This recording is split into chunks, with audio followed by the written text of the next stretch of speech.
Those that think we should not have this right certainly are driven in that aspect from criminal events, right? It's that rights and responsibilities. Like Alexander Solzhenitsyn said, you're constant clamoring for rights, but so very little about responsibility. What do you think is an overlooked aspect of preparing for self-defense or protecting your family or others? I think that... Welcome back to the Defenders and Disciples podcast.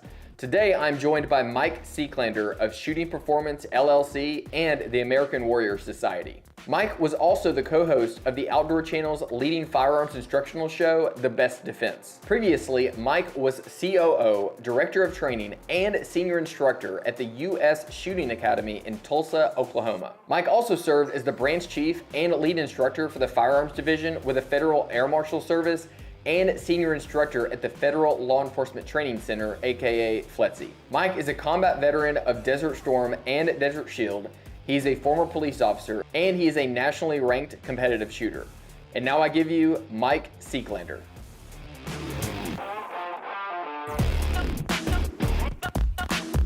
Morning, Mike. How you doing, sir?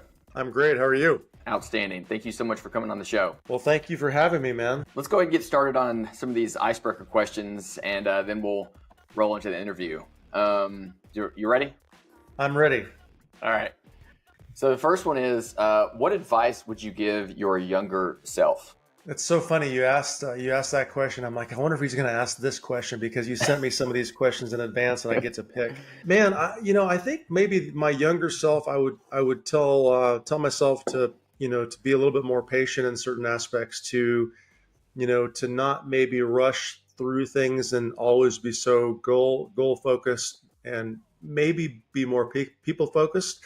Mm-hmm. Take some time to connect some people and realize, I think maybe in my older years, and I'm not that old, but and most people that I talk to a little bit later on in life tend to find that the people connection is more important than the thing you did. And in the end, the people connection is what gets you there anyways. So I think I probably would have said, hey, slow down, take a little bit more time to connect, take a little bit more time to enjoy the ride itself, along the way. I'm very goal centric. Typically, I get up and I'm motivated. I want to get some things done and accomplish some things and train or whatever else. But in the end, whatever that is, I think that how we enjoyed the process is probably more important than where we got in the end of the process itself. So,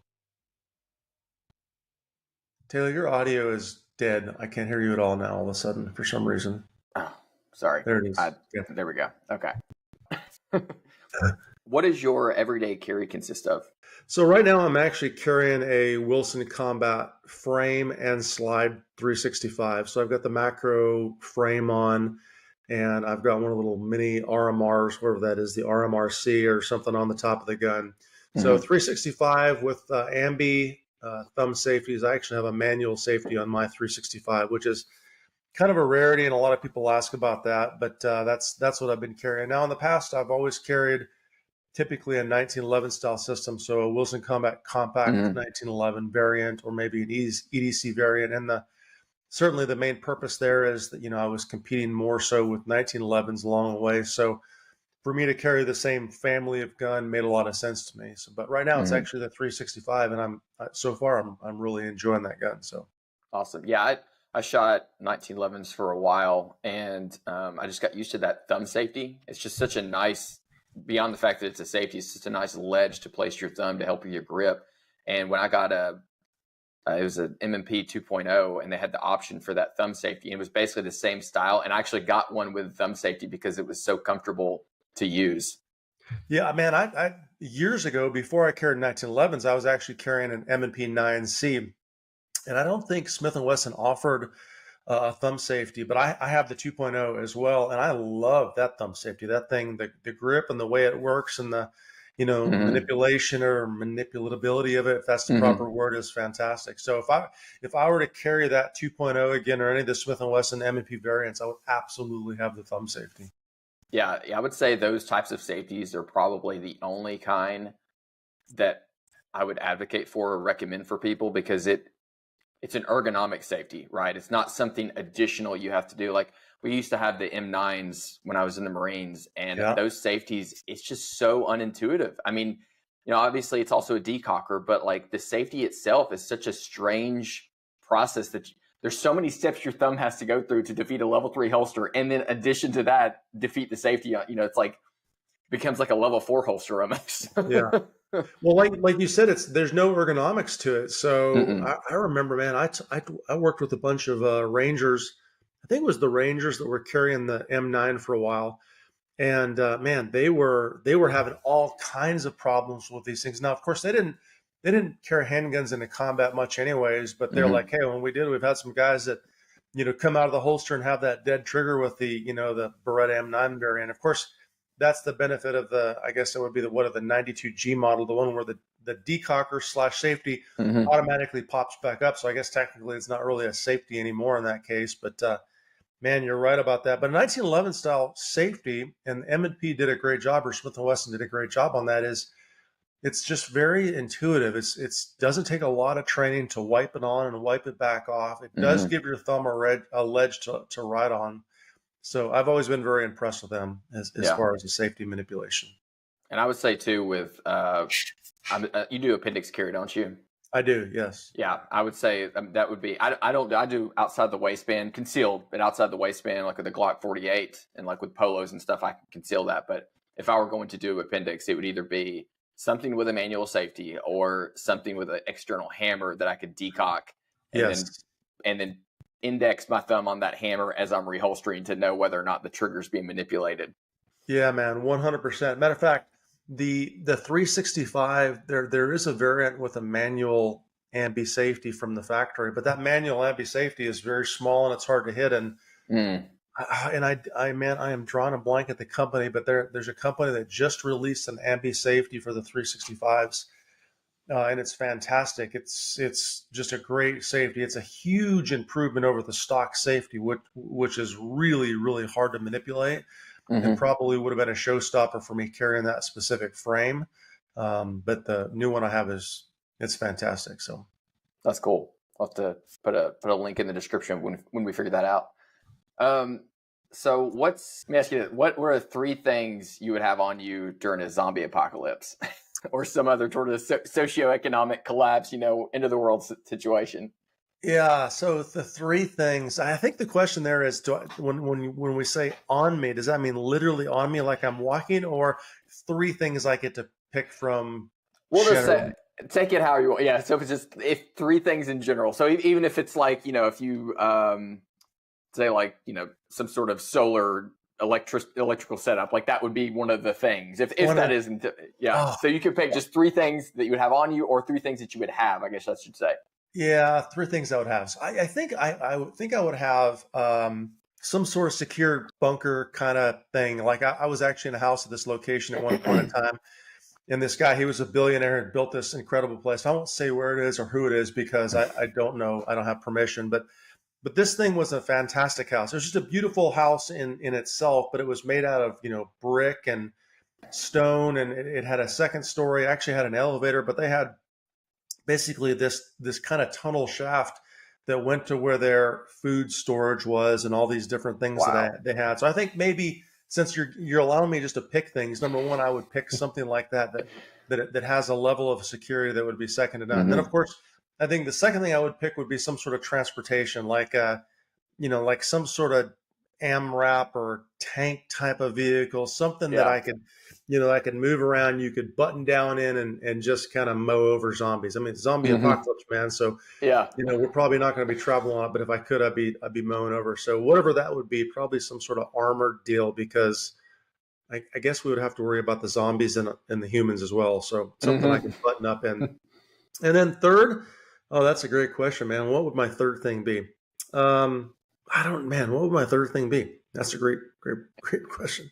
I don't know. Maybe the third would be, you weren't specific. So my third thing would probably be some sort of support group, like for whatever, maybe. Okay, I know it. So of course I'm a co-founder of the American Warrior Society. I would have, 50 or so like-minded coin members, the better trained of our coin members, highly Yeah. motivated. So I would have a team There you go. just knuckle dragon killers there to support me. So I know I'm outside of the box a little bit there, but No, I like it. I like you stretched the boundaries of that question. yeah, I like it. there we go, man. Well, on that question, so one of these others is, um, name one person. So in that team, name one person you would want on your team during the zombie apocalypse. Present company and immediate family members excluded. Yeah, I would, man, I would probably pick. I would have to pick my buddy Rich Brown. You know Rich. He's well trained, but more importantly because he's very cerebral. He's very smart in certain aspects. He has great leadership traits. Yep. He has a lot of traits that are underestimated. I think. I mean, because I know guys and retired Marines, guys in special ops. 3-letter agencies, all these hardcore, highly skilled, unbelievable super warriors. But Rich has some things that I think that he could bring to that team, as well as the fact that we're very like-minded. So we could probably say, okay, we're together in the zombie apocalypse. Of course, we would have our transportation, our bunker taken care of. I think he'd be a great asset to surviving something like that. So I agree. We might have to fight over Rich. yeah. Last one. What do you think is an overrated movie?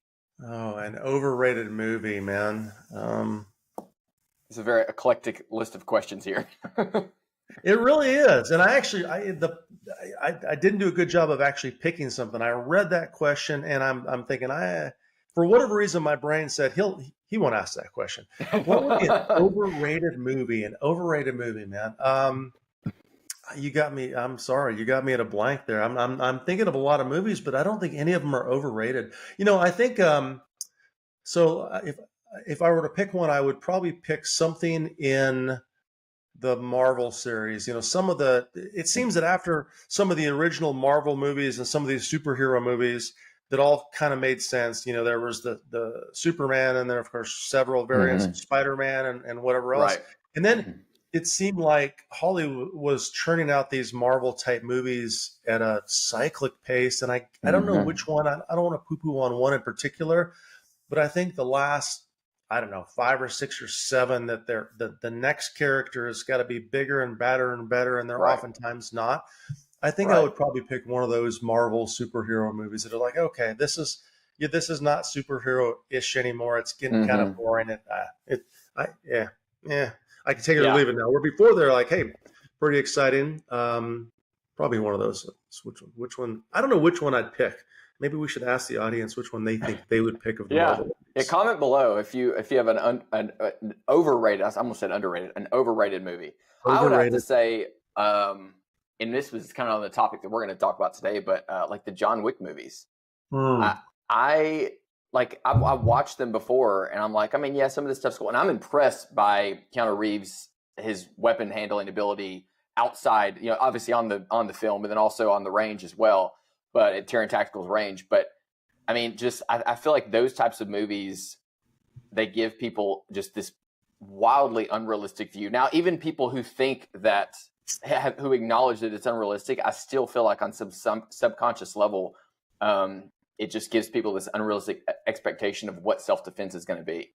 Yeah, that's a great point, though. But you approached it from a different angle than I did. Like your overrated was like, hey, these fights and shootings and self-defense related stuff is so far out there. Yeah. Although some of the stuff is kind of cool and kind of realistic, but most of it is kind of very contrived. Yeah, you approached it differently than I did. So I do like that. I mean, I like the first John Wick movie because we first get to meet the guy, and he's retired and he just lost his wife or whatever, and he has a cool dog, and there's a storyline there. And then after that, the story was good. Yeah. Right. Exactly. I agree with that, man. Yeah, that's a good choice. I would say a lot of things like that, movies that are like those action movies, I've found myself kind of drifting away from because just the realism it's so rare. And honestly, I had a guest on, James Carrick, his company, they do it's Worth It or Woke. But I was talking to him about this and saying how like those action type movies I've kind of drifted away from. And honestly, like I like movies like one of my favorite movies is The Greatest Showman. which surprised a lot of people. It's a phenomenal movie and a great story. Yeah. But Yeah. those, at least, I'm suspending any, from, because I have a degree in engineering and then law enforcement, military background, like those things. Sure, you have the same experience. It's like, what's realistic. And so whenever you see that thing that's like, no, this is off, you just ruin the movie for me. But in that movie, like, whatever, I don't have any background in any of that. So I enjoy it so much more. It's a movie. It leaves it to your imagination. And man, I totally agree with that. I think that's the one downside to being, someone who is in the gun community and combatives and fighting all these things. As you watch some of these movies, it's like, this is just so stupid. Whether it's this teeny tiny skinny male actor beating the crap out of these ridiculously huge dudes, or right, maybe the quintessential female actress that's she's not going to be able to fight her way out of a paper bag, and she somehow physically is manhandling these 230-pound dudes. So you're right, man. Yeah. Good point. Well, cool. You've survived the icebreaker questions. The ice has been broken. There we go, man. Dude, ice is gone, man. Next question I'd really like your opinion on is, and this isn't an iceberg question. This is a question that I think we could go on for a long time about. Is, what do you think? And this kind of, I think there's hints of this in the previous question we just talked about. But what do you think is the biggest threat to our nation, or threats, existential type threats? Man, I think that there are a combination of threats out there right now. Of course, you just happened to catch me on a nuclear holocaust kick, right? So, Annie Jacobson just wrote this book, Nuclear War. If you haven't read it, I think I heard Rich comment on it in our show, and it's terrifying. Of course, in the past probably 2 or 3 years, for whatever reason, I've read a couple different books, one, Command and Control, and some different books that basically talk about how we manage the nuclear arsenal, and how our the Strategic Air Command was in a position to protect America, if you call it protection, basically to destroy the entire world, and we can talk about that as well. But if you read her new book, she really breaks down the initial attack from a rogue nation. Of course, it's North Korea. I won't, tell too many details for those that haven't read it, and then breaks down all of the details of a nuclear holocaust. And the reason I don't know if it's the biggest threat we're going to face right now, or we could potentially face, but the ease that it can happen with a few small mistakes is beyond terrifying. To have let's just say to have a COVID type virus that breaks that again, and let's say the lethality is a much higher level, we're gonna survive that, and that's plausible and to an extent believable that it probably will happen. That maybe an electromagnetic storm is going to happen sometime in the future. We're certainly going to have hurricanes and snowstorms. Climate change is a long-term issue that we need to face and probably worry about. But one rogue actor player, one mechanical mistake, one guy that's too amped up and had too much vodka the night before, that does one wrong thing, could start the dominoes falling for a nuclear holocaust. And once if you read her book and any previously written books, one thing you understand or you learn is that once the first domino falls, all of the other ones will likely fall as well. Now, I really hope, pray to God, that there's some human aspect somewhere in there that intervenes at some point in time. I mean, to be honest with you, if you look at this history of those things, we should all be dead anyways right now. But we had a couple different human factor elements that prevented a nuclear holocaust, in I guess it was the 70s and 80s, 2 events specifically, and not to mention all of the issues that could have happened where we actually lost nukes during airplane crashes. And we could talk about that as well. But man, I think to me, that's the scariest thing. I don't know if it's the biggest potential right now. Unfortunately, the way she talks about it in her book is there's a very high potential. And right now, if you look at how the world is, how Russia is acting and feeling, their failure in Ukraine, some of the things going on in Israel, some of the things that Iran is doing, man, it's a really, really, really scary thing. And then, of course, down in probably the order would be a second COVID type event or situation that's going to happen. I think before you and I are long gone, that's going to happen. How bad it is, who knows? And then there's Right. all the other little things that we could deal with as well. But I also want to put a stamp on, AI and deep fakes and all the things we're seeing on the internet related front where we are, I think we're entering a place where nobody will know what to believe about anything. Like in the past 50 years, one of the things I don't think we realize this as humans, even older adult humans, is that most of what we see is fake. Fake is not the right word, but it's contrived. It's, if you're watching TV, well, I'm watching TV because there's a TV show. No, you're watching TV because an advertiser wants you to watch TV Mm-hmm. and they want to advertise. Well, I'm listening to the radio because it plays my favorite music. No, we've been listening to the radio for the last 90 years because Mm-hmm. someone said, hey, on radio, we can run soap ads, right? So everything around us is to an extent, maybe not entirely fake, but it's an advertising message. We're constantly sold. And I'm not saying that's good or bad. I mean, you're going to advertise your podcast. I'm going to advertise the American Mm-hmm. Warrior Society and some of the things I sell. That's part of the deal, but it's amazing how much we're surrounded by that's not real. Now, with AI and deep fakes, and for a computer that's learning at the rate of who knows how fast, Mm-hmm. what happens in 5 or 6 or 7 years? I actually listened to a guy on Rogan recently. You might have heard the show. This guy's a technologist, and he kind of predicted the growth of technology or the speed that it would grow back in the 70s, and he was right. And now he says, hey, by 2029, right, 5 years from now, technology will have done all of these wild and crazy things that you and I probably can't imagine sitting here in theory 5 years before that comes true if he's right. So You talking about Ray Kurzweil? yes, I believe so. I think it's how you say his last name. Yeah, no, I heard that. I heard that one as well. And it's what's interesting too about the things that you mentioned is how so many of them converge together. And you go back to the COVID thing. This video is Mm, flagged now, but you go back to the COVID thing, and if something happens in the future, now public trust has been broken because of COVID. So even if it is something that's more legitimate in the mm, future, people are not going to trust the CDC. They're not going to trust, the what's it called? Public trust is at an all-time low.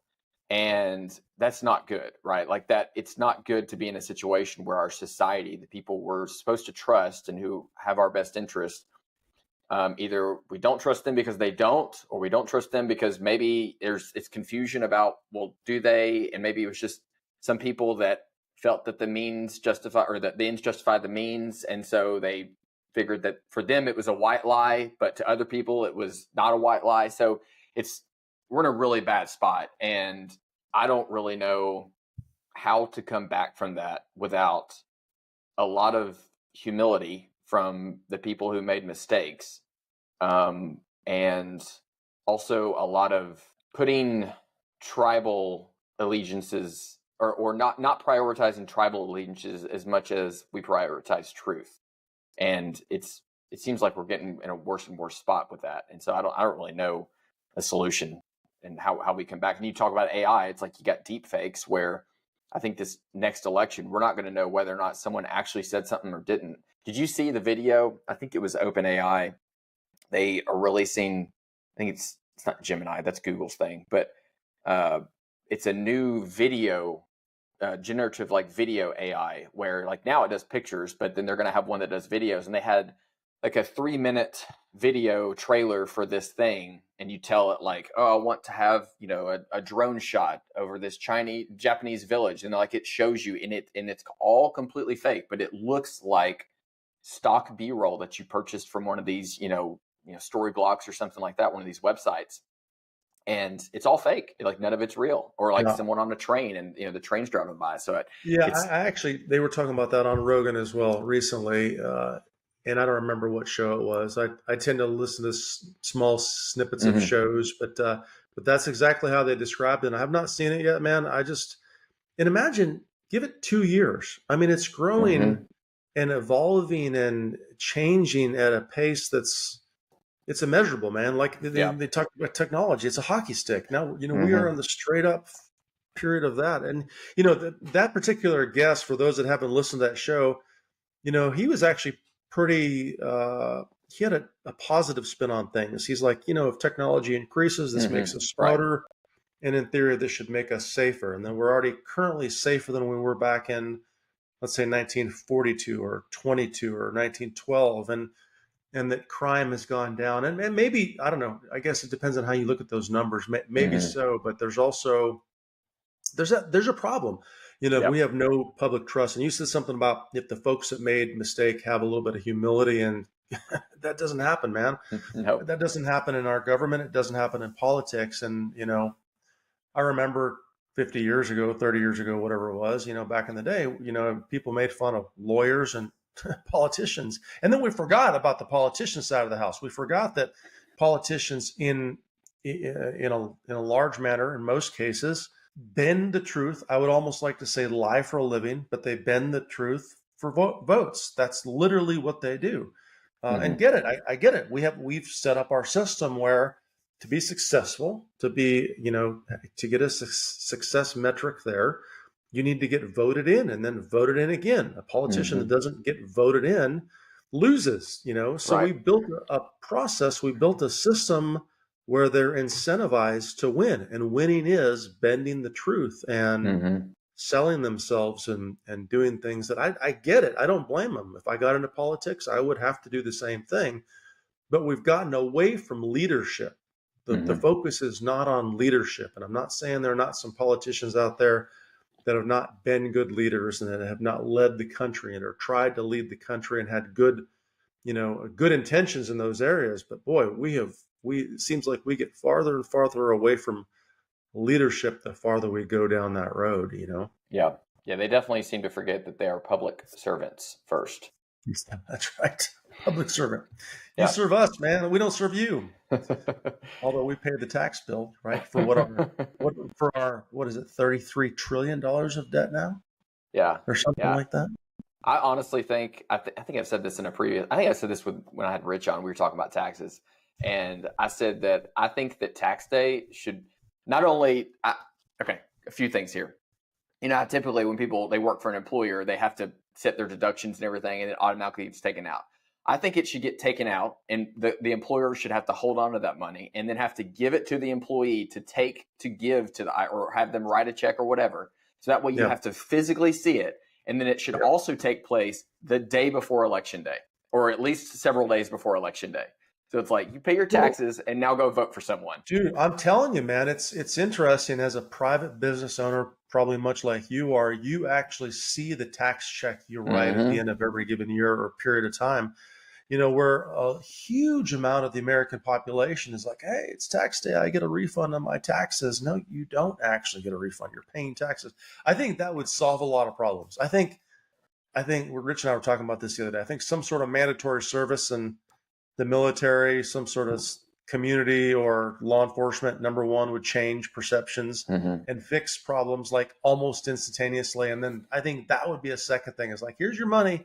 At the end of the year, go to the IRS, get in that line, and you're going to pay your tax bill, what your tax bill is. And then you're going to question that government and all the money it hands out to whatever it hands it out to, whatever it spends it on, right? I mean, it's completely amazing. I think the way it's like the deductions and the fact that they take it out was a brilliant, I don't know if it was intentional, but if it was, that was a brilliant strategy to not have people protest how much money is actually being taken out of their check, because it's out of sight, out of mind. Yeah, we were making fun of a recent meme. It was like back when the colonies revolted against taxation. It was 1 or 2% tax on just a couple small things, and now what are we at? 30, 40, 50% taxing? Depends on what state you live in too. I have people that order some products, for example, from California, and it's city tax, county tax, northern county tax, state tax, ballpark tax. It's amazing, actually. Yeah. And even just beyond just taxes, just the annual renewal fees and things. Like I paid Tennessee, I think it's like $300 something is like the annual renewal fee. And they haven't helped me with one single YouTube video or one single course. So I'm still waiting on it. On it. But yeah, I'm sure they'll be there soon. So yeah. Well, speaking of businesses and your business in particular, how did shooting performance start? And so you have shooting performance, and you also have American Warrior Show, American Warrior Society. Can you talk about that and like the genesis of those? If you ever find yourself in a situation where you have to use deadly force to defend yourself or to defend someone else, then you're going to want a good legal team defending you after the fact. And that's why I trust attorneys on retainer. And if you want to see how AOR compares to those other CCW insurance providers, then scan this QR code or check out my affiliate link in the description. They have individual and family plans so that you will be legally protected should you ever need to protect your life or someone else's life. And don't forget to use promo code DAD to save $25 on your initial sign up. Sure. So when I started the Shooting Performance LLC, I was actually working for a company called the U.S. Shooting Academy here in Tulsa. I left government service. I left the Federal Law Enforcement Training Center to move to Tulsa to run the U.S. Shooting Academy, which it says U.S. Shooting Academy, but it has no governmental organization. That was just the name of the academy that a guy named Tom Fee started here. Now, while I was there, I decided to write my first book, which was Your Competition Handgun Training Program, big, thick training manual. And of course, decided, hey, I better start an LLC for, tax purposes and protective purposes or whatever else. Yeah. And then Shooting Performance grew into a training organization where I, hosted and, did all my class tuition and multiple books and stuff like that. So that's when it actually started. I didn't really use it very much. And then, of course, I built that into a business when I left the U.S. Shooting Academy and went full-time as an instructor and author and member of the Best Defense and stuff like that. So awesome. You and Rich's show, the American Warrior Show, how long has that been on?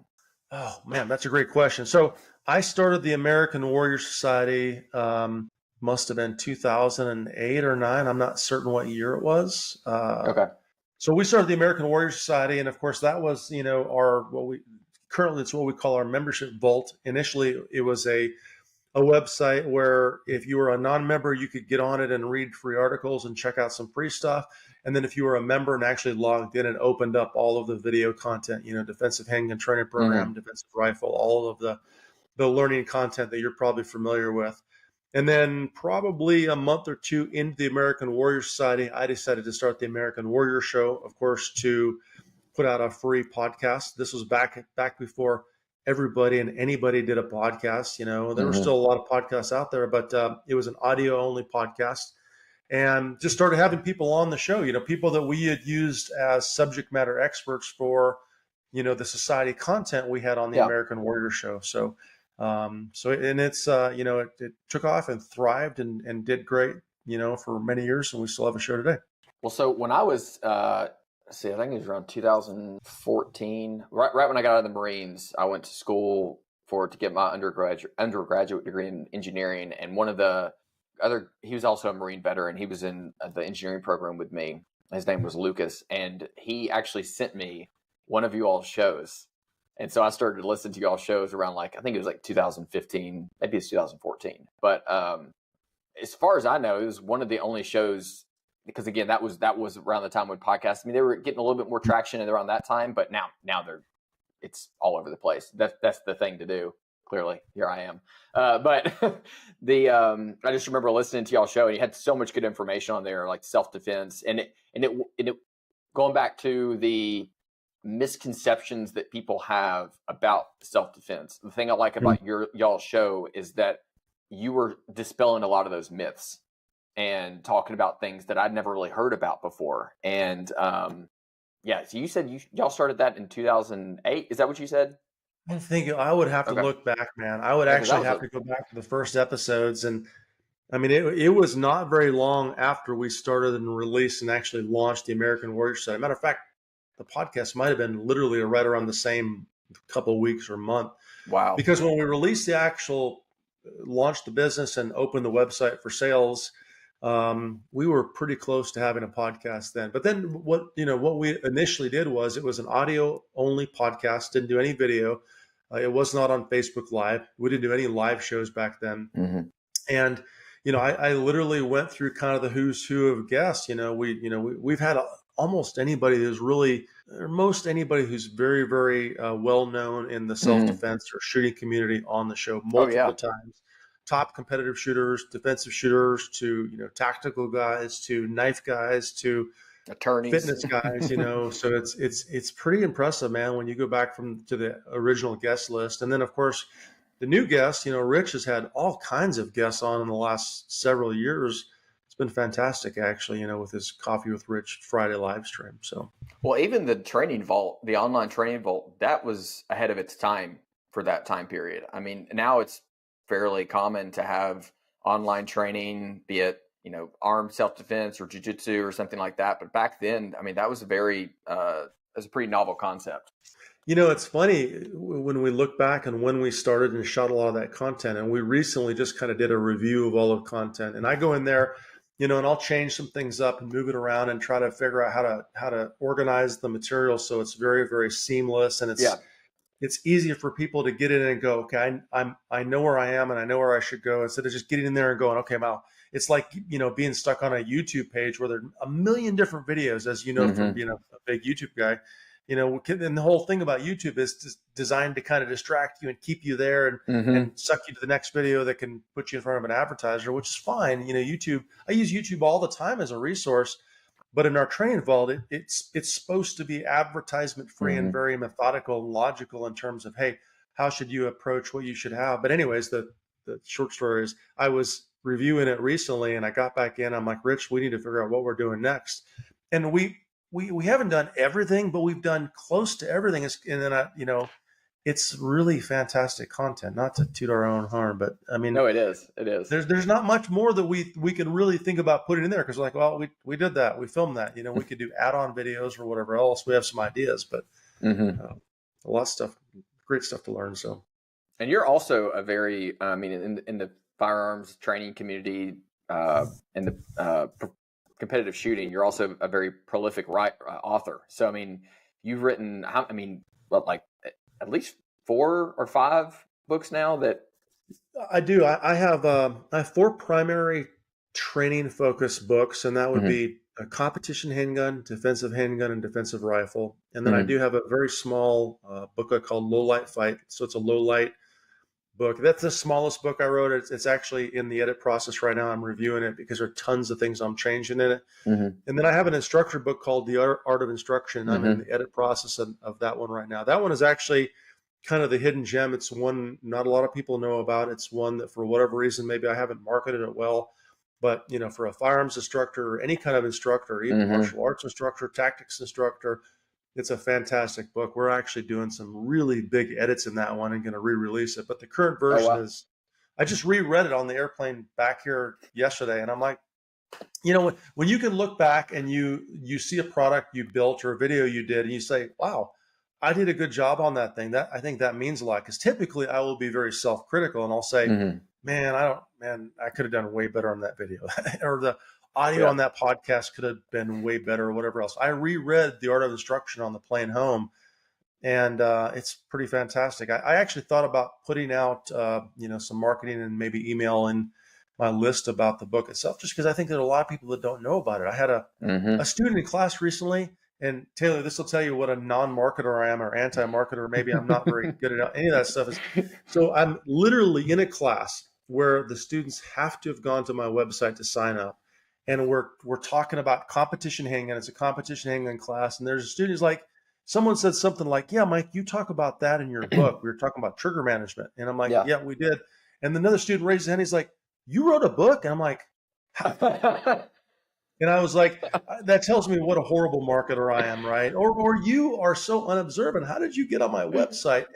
How could you sign up for a class and not notice, So I'll take the blame. It's my fault. Maybe with his marketing background, I'm sure Rich was very disappointed.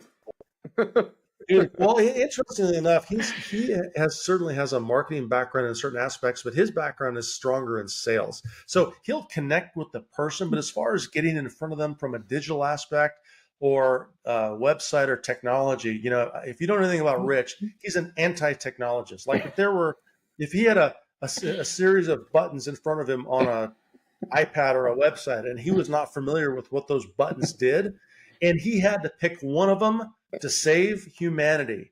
And let's say he had 3 buttons, he wouldn't pick a button. He literally would refuse to do it, man, because if he picks the button, it may break something. I'm like, dude, just push the button, see what happens, man. So he's anti-technology. So Well, so yeah, the book, the instructor book that you that's actually next on my list. I'm currently reading Dusty's book, Building Shooters, and so when I finish that one, I'm going to roll into your instructor book. You have a course that's built around that too, right? we did, yeah. We actually just taught that course. It's called the FIDC Firearms Instructor Development Course. I rarely ever teach it, honestly, because it's a week-long class. It's a huge chunk of time.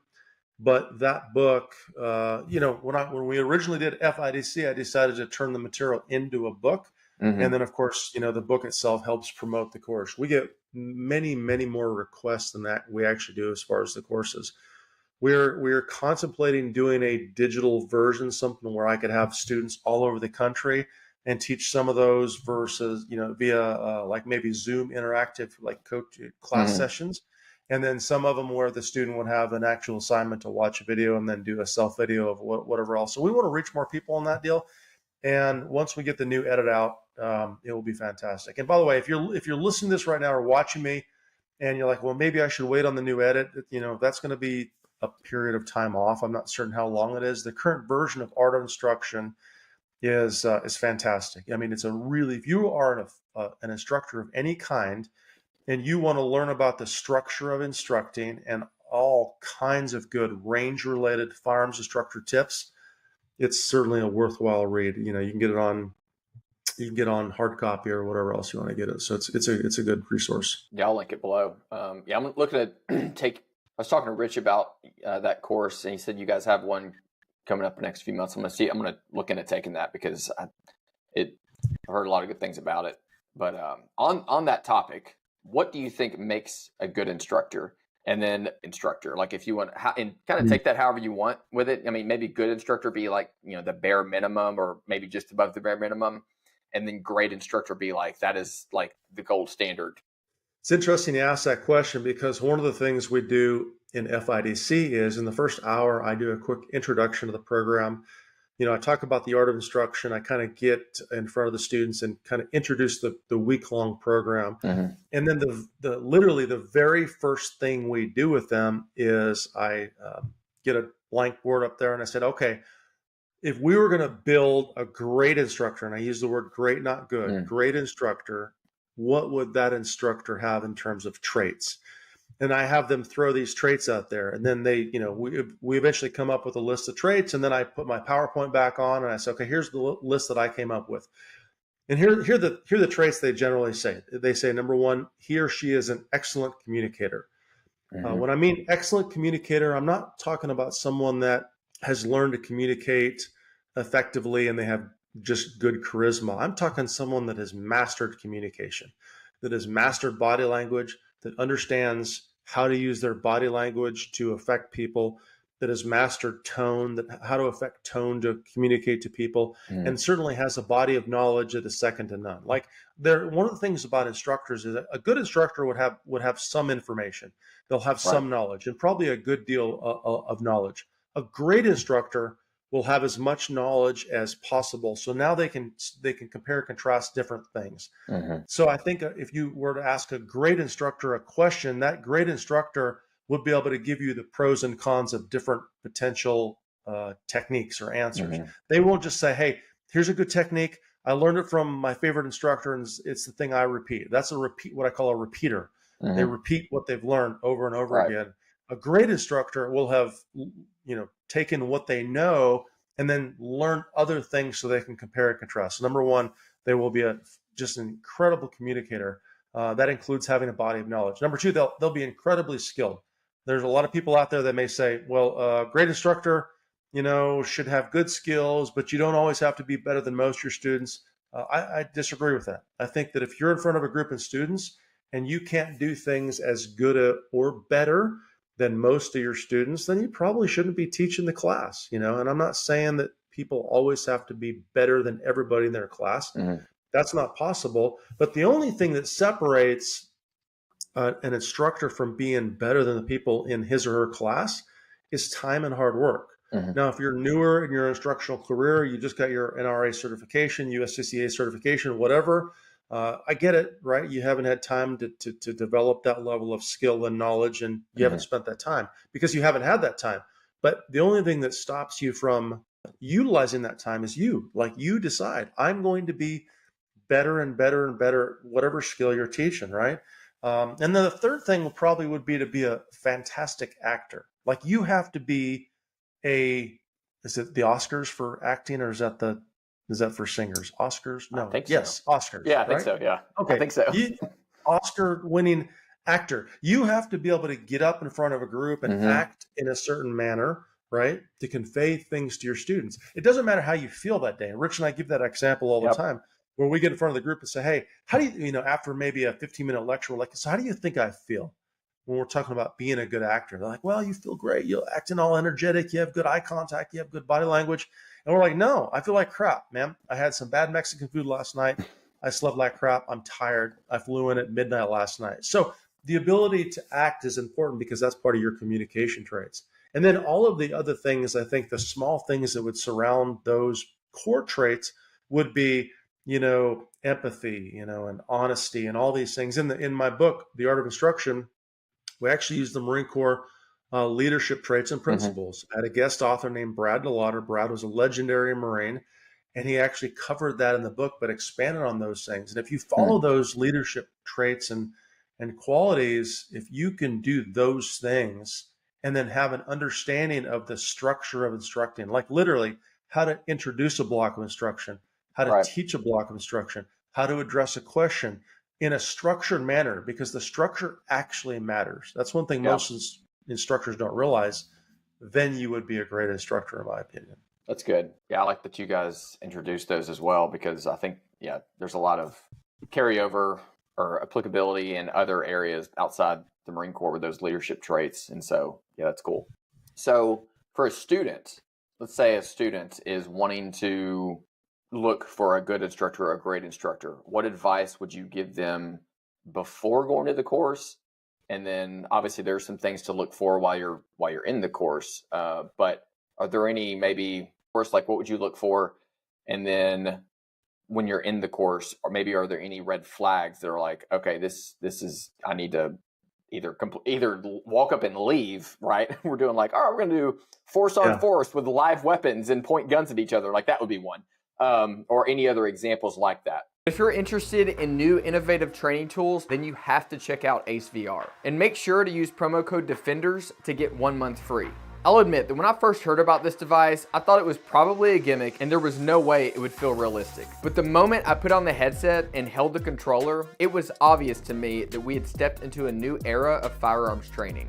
Not only does the virtual reality environment accurately represent the real world, but the pistol controller has the same weight and feel of a real gun. And the trigger feels just like an actual trigger. With Ace VR, you can play several different game modes, from drills that work on the fundamentals of marksmanship to competitive stages, and even more entertaining modes that work on situational awareness. You can also compete with friends and others in the Ace community. And don't forget to use promo code DEFENDERS to get 1 month free.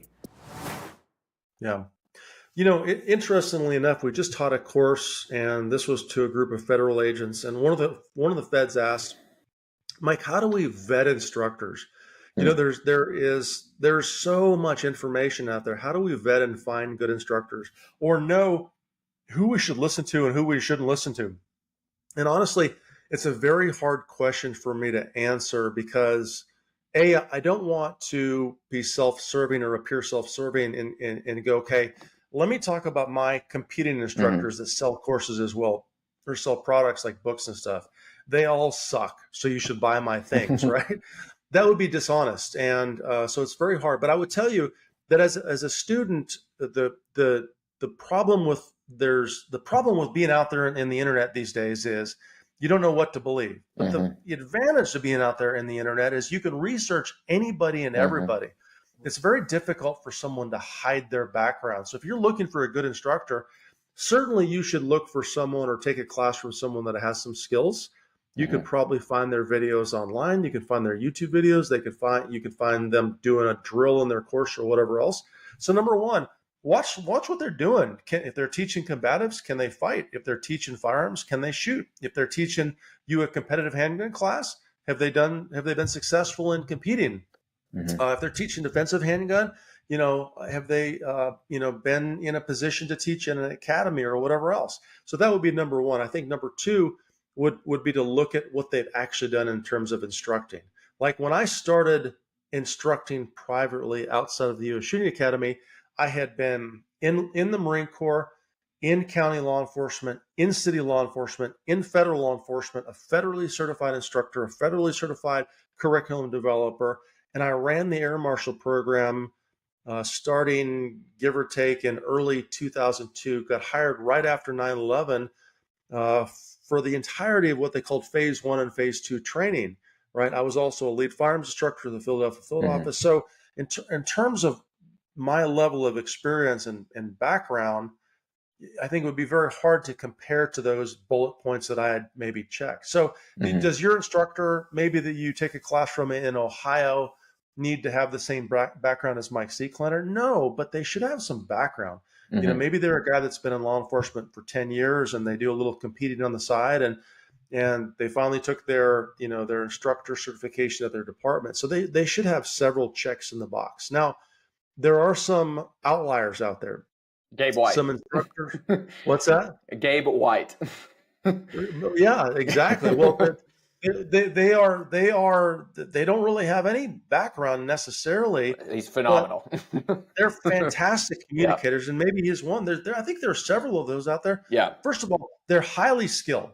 They just took the thing, maybe edge weapon defense, firearm shooting, long gun shooting, whatever else, and they just got into it, and they got really, really good at it. And one of the things that students need to observe is it's very hard to fake skill. You can fake certifications, you can fake body language and demeanor, you could be that charismatic, salesy kind of person that may be able to fake your students. You can't fake skill, right? So when you watch someone perform what they're supposed to be teaching and they're really, really good at it, and they're known amongst their peers as being really good at it, that's something to look at. So they would be the outlier instructors that don't have maybe any good bona fides to follow. But man, as a student, just do your research, look up the instructor. And if nothing else, and the class is not that expensive, go take the course. And we'll talk about the red flags here in a second. What's the worst case? The instructor's not the greatest, but you learn one or two things, and you develop a relationship earlier on in this instructor's career. That's not necessarily a bad thing. If you learn one or two things, you're good. Now, red flags. Number one, safety. You mentioned force on force with live ones. I have observed very briefly instructors deciding they're going to do, disarms and different tactical related things with unloaded firearms, right? It's unloaded. We all checked it's an unloaded firearm. Listen, if an instructor ever puts you in a position where they're pointing a live firearm at you, or having someone point a live firearm, a firearm that can be fired at you, that's a problem. That's problematic. If they have you doing things like laying on your back and violating safety rules are there for a reason, right? The safety rules are, in theory, were developed for real world use, not for just range training. So if you have an instructor that's not following those safety rules, there's an issue. Those might be red flags. An instructor that can't perform. So you take this instructor's class and he goes to shoot a gun, and he never shoots a gun in front of you, or never does the combatives technique in front of you. Or when he does it, he's bad at it. He's really not good at all. And he may say, well, yeah, I'm the instructor. I'm not here to try to beat all of you. And okay, stop making excuses, man. I think those would all be red flags. If it's a safety related issue, leave. Don't put yourself at risk. Get out of the class. Leave. Walk out of the class. You just make sure you're knowledgeable enough as a student to know what an actual safety related issue is, because some students don't know what that means either. They don't realize it's like, sometimes there are some issues that we have in instructor class. We have to break down those safety related issues. Yeah. Now, if the guy's just not a good instructor, I may say hang out, because maybe he will relay one thing that he knows that he learned from someone else that might be useful, and it was worth your $50 or $100 or $200. Yeah. Well, and then also, even if they don't realize something that you benefit from, even just learning what not to do. Maybe if you're someone who wants to be an instructor Mm, and you see this person and you're like, oh, okay, that's how that comes across as to a that's right. student, so 'cause sometimes it's hard to know, like when you say certain things as an instructor or a teacher, how it comes across to the student. So when you're in that position, you're like, oh, I'm not doing that anymore. And maybe you're doing it Ever. and you see someone do it and you're like, oh, I don't like that. Yeah, I agree with that, man. Especially if you're a future instructor, you have a goal of taking a lot of classes and training and maybe eventually teaching, even if you're just taking the material back to your family and friends. Hmm. You're taking classes so you can then go back and relay information. You get to learn something about how to relay that information, which is fantastic. So, Yeah. Well, and something you talked about, an instructor's experience in the public sector. And can you talk a little bit about the difference between public sector instructors and private sector instructors and kind of the pros and cons of each in both of those spaces? Because obviously, and just to prime this a little bit further, the public sector instructors, they have a captured audience that's not paying for the course. They're told to be there. A lot of times against they'd rather be doing something else. Whereas in the private sector, you have paying students, and your success a lot of times is, or not a lot of times, mainly driven by the invisible free hand of the free market. And so can you talk about the differences between those two and the pros and cons? certainly. So, I think the biggest difference between, the public instructor, for an agency, federal law enforcement agency or any kind of entity or agency, I mean, it really doesn't matter. Any corporation that, someone that's listening to this that works in a corporation where they have to do a regular instructional class on X, Y, or Z, like you said, they have a captive or a captured audience, right? Mm-hmm. Their audience can't leave. They're required to take the course. Those instructors are going to have to really, really master their material. They're going to have to, if they can, step outside of the box and make the material as fun and or as interesting as possible. I Mm-hmm. actually had to teach a class like that at FLETC Charleston at one point in time. And the class, I don't remember the name of the class, but the class was to a group of just hardcore warrior knuckle draggers. I won't say what agency they were with. So these guys are just warriors, just the ultimate warriors. Well, Mm-hmm. maybe not ultimate warriors. Big, that's the best way to describe them. And this class that I was required to give was a FLETC required class, and it was administrative in nature, and it was counter to the mission this particular agency held. So Oh the gosh. class they were required to get by their agency through FLETC countered some of their rules of engagement. Man, so I had to find a way to communicate who I was and my beliefs as an instructor. I had to find a way to communicate the material so they understood why they were required to take that class and what the testing procedures were or whatever Mm-hmm. else. And that's the thing about a captured audience is you really have to be a really good communicator to convey things to your students because they may not want to be there, even if it's a cool class that we may love, like a shooting class or tactics or combatives. Mm-hmm. There's one or two students that don't want to be there. We just taught a class, and one of the students asked, "Hey, how do I motivate those students that don't want to be there?" Now, of course, you can contrast that with the Mike Seeklander that's out there teaching a private group, and every one of those students that paid good money to be there, or maybe they are an entity from law enforcement or the military, but they're at the tip of the spear, like they're elite level individuals that always want to learn something. They Mm-hmm. always care about training because they know that will probably make them safe at night. They'll go home and they completely different. But I tell you, I think the bigger challenge is probably working for an organization and not necessarily being a private instructor where people are going to sign up and pay for your class. It's going to be motivating people that don't really want to be there. Mm-hmm. And you got to have perfect communication. You got to have good, a good understanding and use of the material. And at the same time, try to figure out how to make it fun. Try to figure out how to make it to an extent enjoyable as much as possible in your class that you're teaching. So That's good. I like that. Yeah. I've had some really great public sector instructors and then some that are just like, dude, you got this job because you knew someone and I don't even know why you are here. I mean, there may have been good shooters too, but like just some of there's also, I've noticed, and maybe it's just law enforcement, but I've noticed a trend with some instructors where I call it coaching or instructing for the sake of instructing. It's like the students meeting whatever standard they want, be it time, safety, accuracy, and speed. They're meeting those three things, but yet for no other reason other than just to instruct. It's like, hey, maybe you should try this, or maybe you should do this. And it's always been very bizarre to me, and not being I'm more like results driven. Like, are you meeting the results? Now, obviously there's always tweaks and things that can make someone perform better.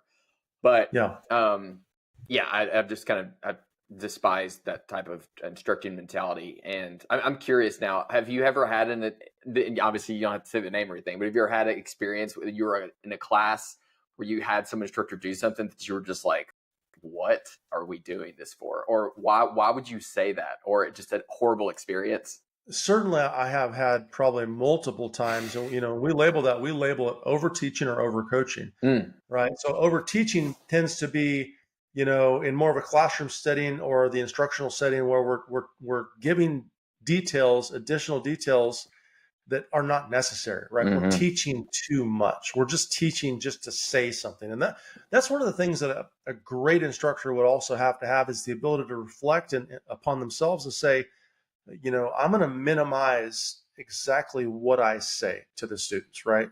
We always say less is more. Use less words, use less time, but utilize words effectively and utilize your time effectively, in terms of your block of instruction. The goal is not for you to look in the mirror and think you look good. The ultimate measurable goal of a great instructor is what their students actually learned, and then later on what the students can actually do if it's a hard skills class and they're trying to actually teach a skill. Then over coaching is, and I've actually had this happen a lot with my adjunct instructors, people that have worked with me, where that adjunct instructor, as I'm running the line, will see a student do 4 or 5 things wrong. And they want to capture and correct all 5 things, like right now. We're going to fix this, boss. He's doing this and this and this and this and this and this. And I'm like, whoa, slow down there, little Gipper. Just slow it down. Just go over there and give him one tip. Fix one thing. And then go back a couple minutes later and give another tip. Give him another thing. And then a little bit later, give him another thing. Approach things one at a time. Don't overcoach. Over teaching is, over delivering on the block of instruction, using too many words. You're just getting too verbal. Stop. They're not going to retain that. You could have an hour-long speech and it's rehearsed and practiced to the point where you are literally perfect. Your pitch is perfect. Your wording is perfect. Everything else. And then your student remembers about 10 minutes of that hour, right? So if you're doing too much, then you're over teaching. And if you're working too much on the line and trying to correct 2 or 3 or 4 or 5 things in a technique, you're probably over coaching. Slow it down, take one thing at a time, and actually affect change in your students. Yeah, that's very congruent with Dusty's book, Building Shooters, where he talks about short-term memory and then long-term memory. And you have like long-term, you have procedural, and can't remember the other name, but basically like, how it gets stored in short-term before it gets written in long-term, and how you can on it actually interfere with that process if you either throw too many things at them at once, or give them 2 things that are too close together. Like you maybe show them 2 different ways to grip the gun, and it's like now those 2 things are interfering with each other, and before they get stored in long term. So yeah, I'm learning a lot from that book, and how to relay the information and structure a class in a more efficient way helps people learn more effectively. Certainly, yeah. So okay. Something I've noticed is people, I would say the general public, who goes and gets their CCW permit, for even for the small minority of people who do that, very few of them go beyond that, right? Very few of them go beyond that CCW course and go to, NRA basics of pistol shooting or basics of rifle shooting or anything like that. Even those like bare minimum type courses. Can you speak to maybe how to motivate, for the people listening, either motivate them, or for an instructor, how to motivate students to go beyond that and to get additional training? Because with police, they get mandatory 40 hours of training. Now, granted, we both know that that's not firearms training. That's all this other administrative, nowadays it's like DEI type stuff as well. But so they have to do that every single year. And I've always viewed citizens who, if you're going to carry a gun, if you're going to get a permit, you've at least on some level acknowledged the possibility that you may have to use that. And there are certain things that I believe should go along with that. Otherwise, you probably don't take it seriously, or there could be some ignorance there. One of those being medical training, right? If you don't get medical training, you know how to put holes in someone, but not how to stop holes in you or someone else, or maybe even that person you just put holes in. It tells me that maybe you don't think you're going to have to actually do it, and you're just carrying around a lucky rabbit's foot. So can you talk about that, and like what? I know that was this is a big question, but like how to motivate students to go forward and get more training, and what type of courses someone should look to get next, and then kind of to build that their portfolio of training. These devices reset your trigger after each shot so that you can dry fire just like you live fire in semi-auto. Plus, the Blackbeard fires a laser out of the bore so that you can track your shots and work on height over bore offset for close engagements. And the Blackbeard X uses an accelerometer to track and analyze the motion of your gun on their Mantis X app. Even the United States Marine Corps saw the training value in the Blackbeard X and began to utilize these devices in basic training. So now Marine Corps marksmanship coaches can analyze recruit shooting performance using the Blackbeard in order to make them better shooters. So stop wasting time with traditional dry fire, order yourself a Blackbeard or Blackbeard X today, and start training to a higher standard. So that's actually a question I have been exploring for literally 15 years, probably, maybe longer. And I'll tell you, so coming full circle, having been in the industry this long and teaching this long, here's some interesting observations. I'll give you an example. When I was an air marshal instructor, in the first maybe year or so, when a student would graduate from FLETC and then they would come to FAM training. So FLETC, Federal Law Enforcement Training Center, they went to the basic course there. Then they would come to FAM training in New Jersey. And that's basically what we would call the advanced. They went to advanced tactics, the advanced shooting courses, or whatever else. So they had to pass, back in the day, a course called the TPC in the academy, in the basic academy. And the TPC was probably the fastest and hardest course ever in any law enforcement agency that's ever existed. The great thing was it was a fantastic course, and to pass the TPC, you had to be a legitimate shooter, right? Of course, 2 years later, a certain federal agency took over air marshal training, and they did away with the TPC because it was too hard, right? So it's so funny how those things happen. Yeah. It's like, it's too hard, so we need to do away with it, right? Well, and the reality was, back in the day with FAMs, when you shot the TPC, depending on your score, you actually were eligible for a promotion to the next pay band. So it wasn't just score good to pass, but you score good, it affected your income, right? So I think little motivators like that might be a way for us to say, hey, how do we motivate people that are really not motivated? So how do we translate that to the civilian sector of concealed carry holders? And here's the reality. You can't directly do it. I have not found a way to directly do it. We can get on your podcast. We can get on my podcast. We've been doing this for 15, 20 years now, whatever it is, and say, you might be a gunfight tomorrow. You're going to be, I wrote an article called You're going to be in a gunfight tomorrow, or something like that. It's a very compelling article. And I was pissed off because I'd actually watched videos of people doing things online and saw some students in a class I took, and they were just so underskilled. It was embarrassing. It's just embarrassing how these gun carriers were underskilled. And if you look at the average concealed carry CCW class, if you still have to take one in a state, the shooters in those classes are unbelievably underskilled. That's the best way for me to put it, So I'm like, well, how do we motivate people? Well, we can get on a podcast, we can get on a video, we can rant, we can rave, or we could do all these things. In my experience, that will have almost zero effect. Okay. So we need to approach it from the other angle. We need to entice them based on gamification, right? So I think here are the steps that I've taken.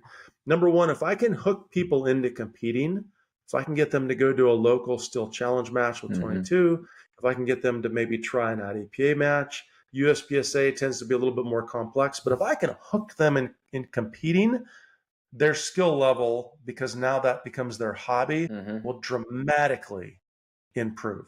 Like Yeah. if you look at the average competitive shooter with average skill, midline shooter, C or B class in USPSA, I guess sharpshooter and IDPA or maybe expert, they have a dramatically higher skill level than the average concealed carry holder out there. So if we can hook them into competing in one form or another, that's one way to do it. Mm-hmm. Another way to do it is all these fun little measurement things, like everybody has a coin challenge.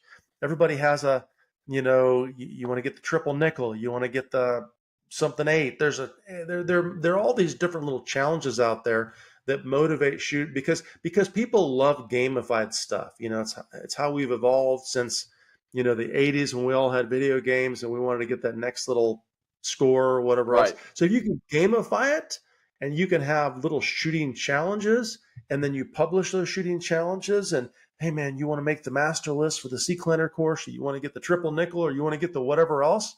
There's something about that motivates humans. It gives them this goal mentality where this average maybe concealed carry holder, and you could start simple. I used to have a series of tests called the Grandmaster Challenge. And the first part of Grandmaster Challenge was a bullseye test. It was a slow fire bullseye test, but it was pretty hard. And then if you pass that level, you get to go on to the next level, which is like a plate rack. And the next level is a 1 second draw process. And there are all these things, and all of these challenges taught someone. I actually used it for my air marshal instructor cadre. But the bottom line is if we can hook them in competing in some way, shape, or form, or we can gamify the process. So if you were an instructor listening to this and you're like, I teach locally, I do a lot of concealed carry classes, I really want to get my people into the next class. Here's what you might do. Every concealed carry course you teach, you finish your course, you graduate, they have shot their little qualifications, whatever it is, it's probably meaningless. It's literally almost unbelievably low skill. Then give them a little challenge course. All right, can you hit 5 plates in 5 seconds? Can you shoot 5 shots in the black? Oh, you did, man. You made the marksman category, whatever it is. It's like, oh, wow, that was fun. I want to do that again. Okay, you can come back next Saturday. We're doing this little challenge thing, whatever. I mean, you can build it however you want to build it. But if you get people hooked into that kind of gamified system, man, I'm telling you, it's just weird how they grow because you look at competitive shooters and the skill level they possess compared to the average concealed carry holder, there's no comparison, Taylor. Like they're not even on the same chart. Right. And that would be, I think, that's the only thing that I found that actually works. The only thing else that would work that hasn't happened is if literally zombies started popping up. And then let's just say that the training community would evolve over the next several years of zombie fighting, where we realize we actually have to be good with our guns. Yeah. And then people will be pretty good. So. Yeah.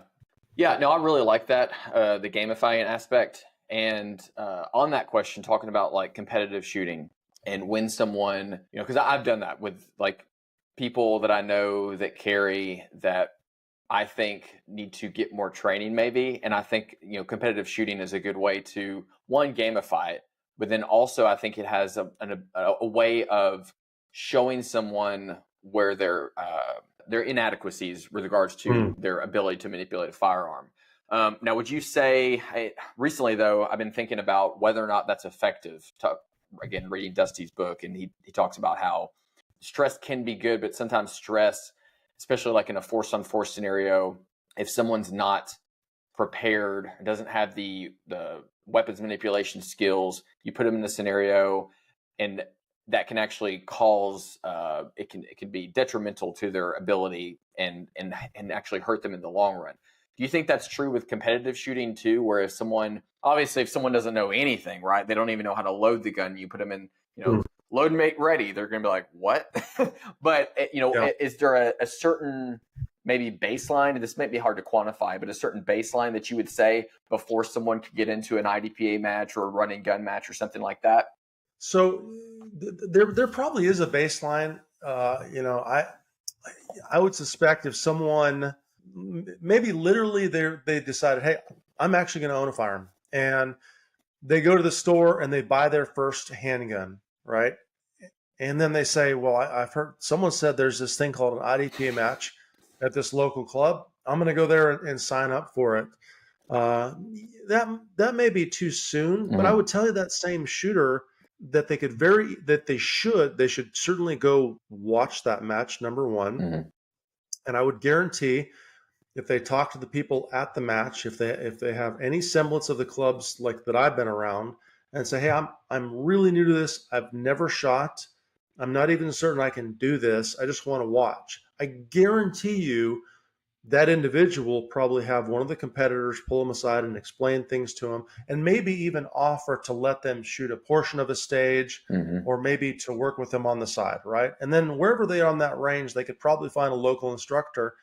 And that individual, invest in a 2 or 4 hour private. Say, all I want you to do is to get me ready Mm-hmm. to go compete in a match. And then maybe, and I hate to say it like this, maybe they go practice for a little while, maybe for a couple of weekends, do three or four privates. And I would be very limited in how much they should do that. Because generally speaking, what I tell students is, don't go practice a bunch before you go to your first match or before you go to your first class, because then you may be ingraining mistakes and bad habits, right? Instead, jump into it. I'm not literally saying that for that student that just literally bought the Mm-hmm. gun off the gun shelf, but once they've had any fundamental level of training where they can safely load and unload, they understand the fundamentals of marksmanship, they can probably successfully go compete in a match and be okay. And then, if it's a non-moving match, like maybe you have the ability to shoot a rimfire challenge match somewhere, or a rimfire steel challenge or whatever else that's not really applicable to kind of defensive context, it doesn't matter. Mm-hmm. It gets them into shooting and hopefully hooks them into that becoming their hobby, right? So instead of spending as a defensive shooter all of their money on golf, now they're spending all of Mm-hmm. their money on competing and learning to compete Right. and shoot better, which is going to translate directly into their defensive carry applications and stuff like that. So I'd say that, yes, it might be possible for a shooter to be too brand new, but I'd say that's very rare. I say Mm-hmm. more often than not, someone that has some basic fundamental level of skill could go to a match and be perfectly okay in that match, as long as they have the right mentality to take their time and learn, and not go in egotistical or whatever Right. else. So Yeah, I like the last part you said there about, going there to learn and not going there with a big ego, because one thing I'd recommend to people, if it's their first match, regardless of what their skill level is, if it's their first match, I always tell them, just compete against yourself. And when I say that, don't try to, burn down the range. Don't worry about anyone else. Don't worry about the timer. Worry about one, safety. Make sure you're doing it safety. Don't violate the 180 rule or anything like that. But then also just compete against yourself, because I think that alone, just breaking that barrier of getting in front of a bunch of people and having to draw your gun after a buzzer and then having to go through a stage of fire while people are watching you, even if you just go slow, I think that amount of stress inoculation is far more than most people will ever experience prior to being engaged in a real stressful event. And so now, obviously, after that, do that a few times, and now you can start, after you get home, checking your email for when they submitted the or get on practice score and check the practice scores and stuff. But the first few times, don't even worry about the score. Just worry about safety and then completing the course of fire as it was prescribed. yeah, because getting attached to the results and worrying about that kind of stuff is foolish. And the people that go to a match and maybe they come from a background where they're highly competitive. They are, they're an attorney, and they're a go-getter attorney, and they're used to going to the courtroom and winning, and Mm-hmm. or maybe they're, I don't know, maybe they're a high-level architect, or maybe they're whatever. Maybe they own their own small business and they run the show there. They're the boss. They're the tough guy, big guy, or big gal. But to go to a match and expect much else is kind of foolish, and Mm-hmm. it sets yourself up for failure. And I'll speak to the law enforcement and military folks that are listening to this right now or watching. If you decide to go to a match and you think, I'm really well trained, I'm in law enforcement, I'm a professional at arms, and you go to your first match and you've never experienced that environment, you can expect to get just whacked. Mm-hmm. They're going to just crush you, right? Don't let that. Don't check your ego at the door, right? Leave that alone, and you're going to be a lot more successful later on if you simply learn from these individuals at the match that are beating you. Now, maybe you're a really good shooter as a police officer or whatever else. Well, you'll probably do fine. You may win the match, but for the rest of you, just check your ego at the door for anybody that goes their first match, and just go and have some fun. Right. Enjoy it. Get into it, and people will be so much better off for that. So yeah, and also understand that it is a game ultimately, right? So like even like jiu-jitsu, right? Competitive jiu-jitsu, like it's not the same as street fighting, right? There's a game element to it. There's a tactical, strategic element to that works in that space because there's a different goal in those games than there are in a street fight, than there are in a gunfight in a self-defense context. So understanding that it is a game, and so even if you're never going to be the top shooter, well, if you're that police officer who's going with their full duty rig, their level 3 retention holster, you're not going to be as fast as someone who's there with some like magnetic holster with like nothing to defeat, right? Like maybe you could, but more than likely, if you're voluntarily putting those barriers on yourself, just accept that and acknowledge like, hey, it just is what it is. And sometimes they have like duty categories and things, but yeah, I think that's, a lot of people, I think because that's there, they like to talk down on competitive shooting. And I've never agreed with that. I think that it has its purpose. It's like you said, it gamifies learning how to manipulate a gun with safety, speed, and accuracy, and moving dynamically and all that type of stuff. So like it is what it is. I think that throwing the baby out with the bathwater is just a horrible way to go about it, because when you do that, it's like, okay, well, now what? Now how are we going to motivate people to get training? Like we're just going to take them down to Chicago and drop them off for a few days. Right, exactly.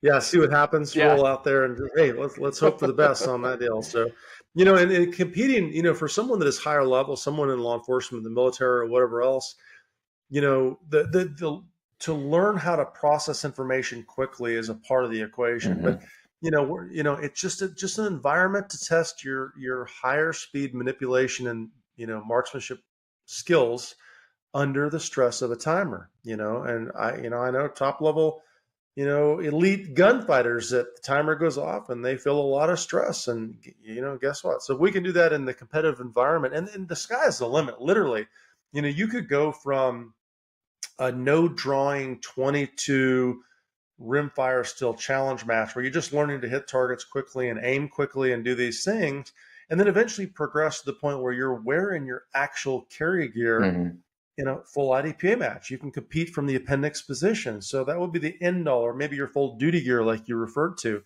There's just a lot to learn from it. Certainly, it is not training. It's not defensive or tactical training.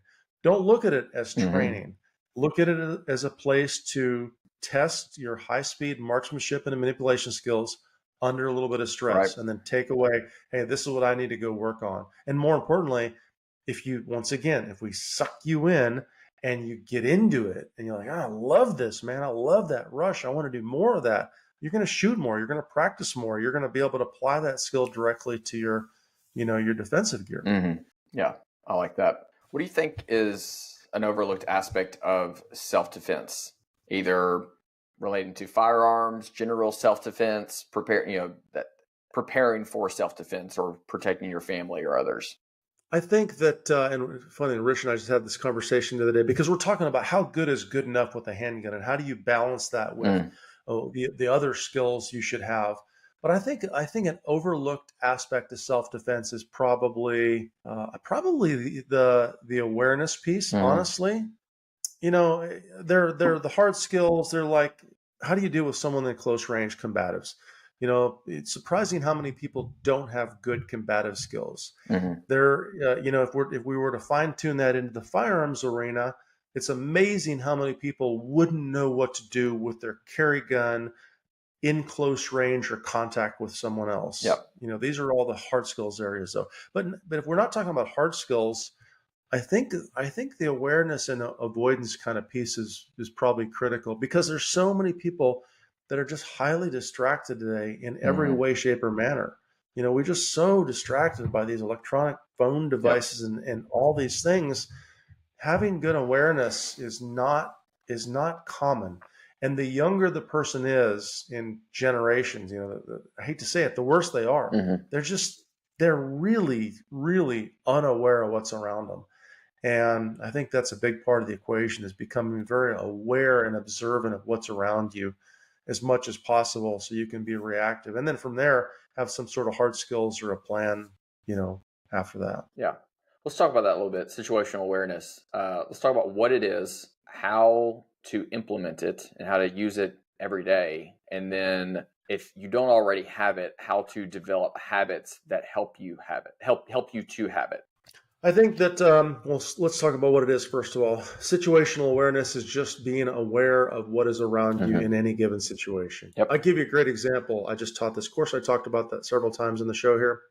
And I found myself, Mike Seeklander tends to get kind of cerebral in terms of I'm thinking. And when I do, a lot of times my head comes down as I'm thinking, I'm walking along and I'm contemplating what I need to change on my website, what I want to do for the next podcast, what video content, what I just saw a student on. So I'm really deeply thinking about things, but I literally caught myself a bunch going, you know what? I am just not generally aware of who's in this hallway in this motel with me right now. I am generally not aware of who is on the sidewalk as I'm walking to this restaurant. And I'm like, this is just not an excuse. So I think that if we understand what it is, number one, it's the ability to be aware. It's like, how would you act if I teleported you right now to, somewhere in Africa where you're no longer the largest predator around, right? You're the smallest, you're prey, you're literally prey. What would your head and eyes do? Well, your head and eyes would come up, your ears would open, your senses would start to work.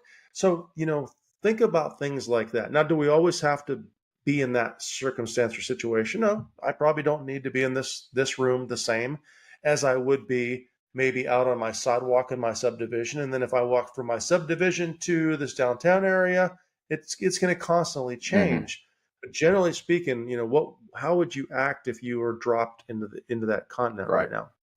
The second thing we can do is we can make a decision to be situationally aware, and then we can systematize that. Like we can say, okay, I'm going to create some systems and processes that will force me into being more aware. Well, here are my systems and processes. If I leave a door, my front door, my car door, a business door, maybe Walmart, my phone will go in my pocket, my hands will be free, and my head and eyes will go up, right? So that might be an example of a process you could follow. And it just becomes your habit. If I exit a door, car door, house door, store door, automatically my phone goes in my pocket, my head and eyes are up. I know I want to send another text to so-and-so. I know I want to look at whatever podcast I'm about to listen to, but I don't get to do that until I get into my vehicle, start the car, and lock the door, or get into my house and lock the door. And you could game that out as well. Figure out what you want to do differently. What are your personal situational awareness weak points? And then come up with processes and habits, and then commit to those habits. So let's just say we say, hey, this is my new habit, call it the door habit. Now I'm going to commit to that habit for the next 15 days. Every single day, every time I violate that habit, I'm going to penalize myself. Every time I do a good job of that during the day, I'm going to give myself a reward, whatever. And then literally it becomes an actual habit. So when you walk out that door, phone goes in your pocket, hands are free, head and eyes are up and looking around, whether that means to communicate to people and connect more with the humans we're around, or to be aware of the possibility of a threat. And I think that we just continue that with a process. That's good. I like that. I like first of all, talking about systems. I'm a big fan of systems because it frees up your bandwidth to be able to think about other things. And then also the habits, what you said was basically like just that book, Atomic Habits, just do little things. And then eventually, don't do a bunch of stuff at once, just do a few things now and build on that. And that's right. I think, we talked about earlier in the show, people's misconceptions about what either gunfighting is or what self-defense is because of Hollywood. And I think that has also been the case with situational awareness. They think that situational awareness is Jason Bourne memorizing every license plate in the parking lot or knowing all these different things. That's not, maybe you have the ability to do that. Maybe some people do, but most people do not. Most people have a very limited amount of RAM, random access memory that they can operate on, and they have to utilize that and triage what to and not to pay attention to. and paying attention to all the license plates in a parking lot on your way. Like, it's just not, you're going to miss something else in the process of doing that. And I like what you said about, putting your phone away when you go through those transitional spaces, because that's more likely when you're going to encounter something, is that transitional space, right? You've basically just gone through a portal and now you're in another area, another universe. So process that universe. And then, you can go about make sure that there's no active shooting going on in this new universe you just went into.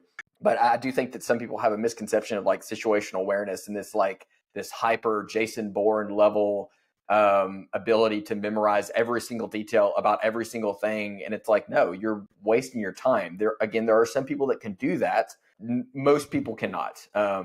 And I don't know if you want to talk about that at all. Man, the interesting thing, so when I use the analogy of the, teleported to Africa someplace, people in their mind, or maybe they'll listen to this, they're like, well, okay, yeah, you go to that place in Africa, you are now prey. There's something out there that is hunting you, and they can't maybe wrap their head around that, But if you look at crime, so number one, can we accept the fact that crime occurs? Yes, you can't not believe that. You would have to not watch the news, right. and you have to be completely living with blinders on to not believe that. Well, guess what? If a criminal is preying on anyone, anywhere, they are hunting. You are the prey potentially. You're probably not necessarily hunting. So it's really not that much different if you think about how that application is. And then, of course, you can look at all of the different circumstances that true accidents happen and all the things that happen that people are just unaware of and get popped, whether it's in traffic or whatever else. That we just have to follow processes to be aware of those things. And no human is good at them, specifically now, because now we're task saturated with thinking about the groceries, dealing with this, dealing with that. And 90% of the time, it's on some sort of a phone device or electronic device or whatever. We are highly, highly distracted, right? And, maybe there's some benefit of just heading eyes up and just looking around and, enjoying the clouds as they float by and just being observant in our environment. You've got plenty of time to be on electronics. You're in that closed space, that safe space. Okay, do it all as much as you want or need to. That's fine. There's no downside to it. But otherwise, you are, if you believe there's crime in your area, you are being potentially hunted. So what's the difference between being stuck somewhere in Africa where some lion is trying to find you? And there are definitely some pre-attack indicators that I think that it requires some level of either training or heuristics to notice. But I think for the most part, most people have the ability to have that gut reaction to know that something is off. And so, I've gone through the phase of like, oh, well, I need to pay attention to every single thing. I realized this is not impossible. Like when I did like church security before, like you're looking at every single thing, every single person, and you get exhausting. First of all, like you cannot stay in that condition. It's almost like a condition orange, yellowish orange for too long, and it's you just can't do it, and you're going to miss something. So what I've found to be more effective is, for example, if I walk into a coffee shop, phone's away, I walk through that transitional space, and the first thing I do is check, not like real quick like I'm doing CQB or something, but I just quickly check the room to make sure I know the layout, what's going on. And then as I'm there, I just kind of casually look around and I try to look at every single person, not stare at every single person, but just look at every single person. And I'm not really making a conscious effort to like, oh, what are they? Let me see their body.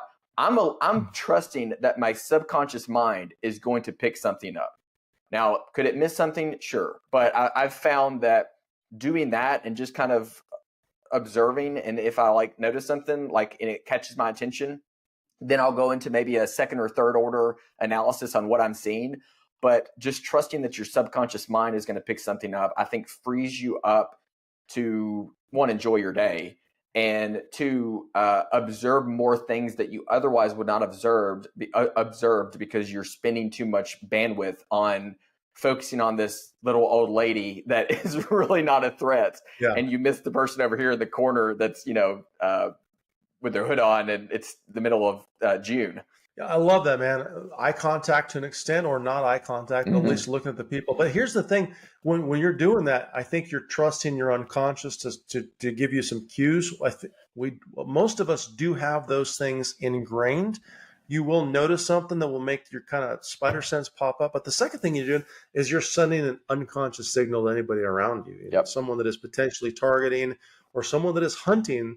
You know, it's a proven deal. Like, hey man, that guy with head and eyes up, he becomes less of a target because something about him is Hmm. aware. You know, I don't think I typically present much of a target, big bald headed guy with a goatee. You know, so you know everybody has a different kind of aura Hmm. or energy or look or feel to them. But I think just by walking in Yep. with that awareness presence or being in an environment with an awareness presence, someone that is potentially hunting and looking for a victim may say, okay, it's not the time and place. This guy looked right at me. And you might Yeah. have been thinking about lunch and not even realize you looked right at him, but Hmm. you set off some cues and some signals as well. So Yeah. I'm curious if you've had this experience before. So, it's funny with talking about like looking around and things. Police and criminals almost do the same thing when they look around, right? Because the criminals looking around to make sure no one sees what they're doing. The police officers looking around because they're having like situational awareness. The common place that this happens is like if I'm doing like self checkout at Publix. Like I'm doing the self checkout, and all of a sudden I'm like look around, and in the back of my head I'm thinking, okay, people probably think I'm about to steal something because I'm like looking yeah, around, and it's like I'm trying to see, but obviously I'm just trying to, while I'm waiting on this thing to process, I'm trying to see what else is going on around me. But I think it's funny because those do kind of look similar. If you see someone doing that, you're like, oh, what are they about to do? They're looking. It's like the person who looks around before they're going to make an inappropriate joke or something. They're kind of like looking over their shoulder yeah. and stuff. So I'm just curious if you've had that experience or felt that before. Maybe not exactly like that, but I think when I pick up on someone that's picking up on me, oftentimes, and there's certainly some times in the past for me, it has been a criminal element. It's like, yeah, this guy gives me a look, and I give him a look, and he kind of reads my energy, and I kind of read his energy, Hmm. and whether or not we're right or wrong, who knows? Because we never actually spoke in real life. Yeah. But the other people that I would pick up on are the people that probably are in the same genre as me. You know, they're probably looking for the same thing I'm looking for. Hmm. I could almost guarantee they're probably in law enforcement or whatever else. So there's that shared energy or thing. But who knows? There are some people that have probably caught me looking around or whatever else. But it's hard to say. I think it's weird, man. It's kind of like when you're carrying a gun and you're super worried Hmm. about printing. Like I know a lot of people that are like, man, you're printing, man. The back of the butt of your gun is sticking out 1/4 of an inch, and man, you're really printing and whatever. Do you know how many people notice you printing in your day to day? Like zero, like nobody. Like maybe that one police officer that was carrying in plain Hmm. clothes that is looking specifically for that, Hmm. or I hate to say it, man. A lot of times, the guys in the street, the thugs out there, they will absolutely notice that, man. They're used to looking for that, man. That Right. guy's going slack. He got something in his Hmm. pants. But the point is that everybody else, they have absolutely Hmm. no clue. Like you could untuck your shirt, Yep. probably tuck it behind the gun and expose it. And you could walk into any given store and maybe your state allows open carry. But even though the people that notice that gun, like literally what, 1 out of 10, Hmm. maybe? So, it's weird, man. It I is. think we think a lot more people see things that they see that they don't see. Yeah, I think so. And I like what you said about when you do that, when you walk into a place and you have situational awareness, all of a sudden people see that and realize, like, oh, that person's aware. They're not the target. They're not the easy target. And like an example is when I'm buckling my kids in the car. Our youngest, he's still in like a car seat. And so many people I see when they buckle their kids in the car, they're like reached in because that's kind of how you have to do it, right? And it takes several seconds, depending on the car seat. It can take anywhere from 10 to 20 seconds how the kid's cooperating. But what I do is while I'm doing that, like I've done it so many times that I could almost do it with my eyes closed because I know what I'm feeling for. So I'll like look while I'm doing it, and I'm like looking over my shoulder in different Yep. directions, and it's amazing. Well, I guess it shouldn't, but it amazes me how many people don't do that. And I think, man, like that's the whole, they came out of nowhere. Whenever someone's victimized, they always say they came out of nowhere because Yeah. it's just like you get teleported to the Sahara. The lion is not going to attack you from the front. He's going to come in around from behind. And that's why, I don't know if this is true or not, but they say like wear your sunglasses on the back of your head. Supposedly that Yep. some predators won't attack you.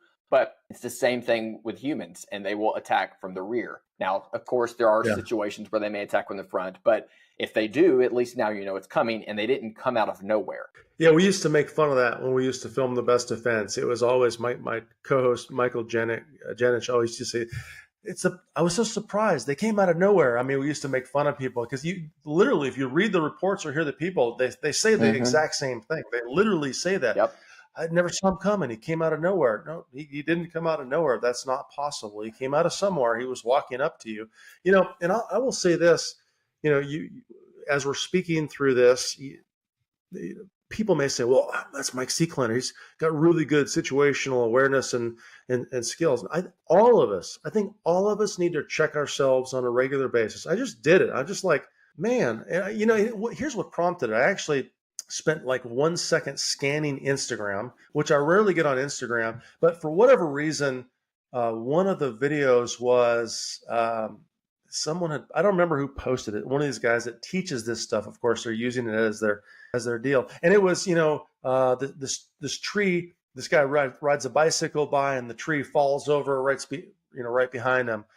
This other one where this car comes speeding by and this person happened to notice and pulled this other person out of the way. It was all these little situational words. I'm like, dang, man, I'm getting stuck with my head and eyes down. I've been thinking about a lot of things lately. And I'm like, come on, Seeklander, check yourself, man. So I think all of us need to check ourselves. We need to say, hey, I am not paying attention. So I'm gonna follow a habit. Steal mine, use the door rule, whatever. Set your own habit. Whatever your habit is, set it, and then start executing on that habit, this moment in time, or at least doing the reps of your habit to build it or ingrain it better and make yourself safer. And then teach people you're around the same thing, because I think we need to check ourselves on that one. No, I agree. And this isn't really self-defense related. Well, it is, I guess, if you think about statistically, but driving, whenever I go through an intersection, even if I have the green light, I slow down a little bit and I'll look both ways, because it's so easy just to drive through and not think about, but you don't know if someone's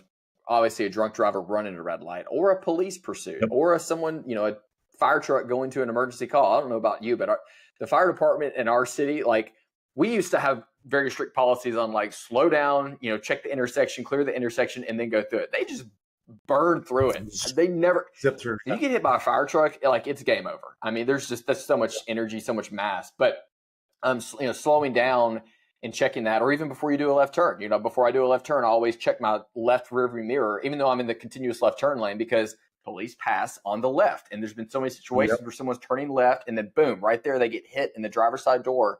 And, but I still will notice myself. Sometimes I'll go through an intersection and I'll think, oh God, I didn't even clear that. And so, yeah, I completely agree. Like, you have to be open and honest with yourself and critical enough of yourself to realize, like, okay, you're dragging a little bit today. You need to kind of step it up and pay attention, because that could have been the one. That could have been the time where you drive through. That's right. That's the thing. That's the one time. So I think it's a percentage.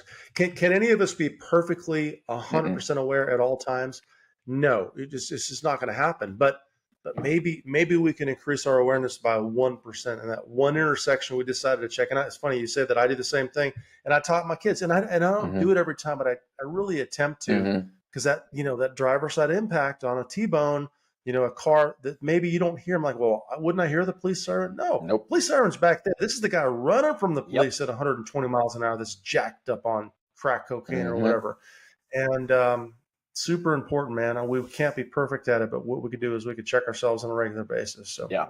We talked about an overlooked aspect of self-defense. What do you think is a common myth of self-defense? And you can talk about the fighting aspect, maybe the legal aspect. There's now that I start to add the different aspects, there's several answers and several myths, but how do you want to talk about that at all? So I think that maybe it's not a myth, but I think that, so I'm going to speak to I'm not going to speak to your audience, because I think your audience listening probably or watching they tend to be like my audience. They tend to be people that are vetted and trained. I think at least put some effort into it.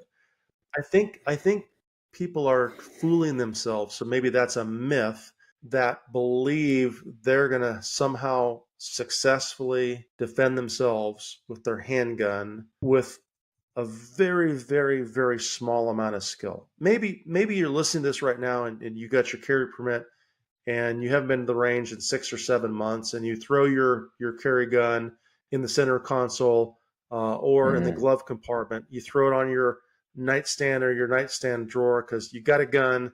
I got my gun. You come in my house, I'm going to shoot you, or get in my car. I'm armed. I'm willing to defend myself. I think that might be a myth. Mm-hmm. A false belief that they're going to somehow successfully fight their way out of that, and maybe not. We don't see a ton of failures on that level because thankfully we don't see a ton of those kind of people actually having to pull a firearm out and defend themselves. But from a generic hit potential and skill in terms of gun handling, that might be a myth, is that because we own a gun and because we believe in the Second Amendment, we're going to be able to pull it off when the situation happens. Certainly, of course, I believe in the right to carry a handgun, the right to own a firearm, the right to go armed in our country, in our society, but without some semblance of proper training and or the desire to practice, maybe that's the myth, that we're going to be able to pull it out of our butt and skill is just going to appear from nowhere. Mm-hmm. Yeah, I'd say most of the time people are not going to rise to the occasion, but they're going to default to whatever level of training they have. They've trained enough, right? And I agree with that. I think that there is when people think about the bump in the middle of the night or whatever the case may be, whatever scenario they run through in their head, they haven't thought through the details. I think it's the details element of it.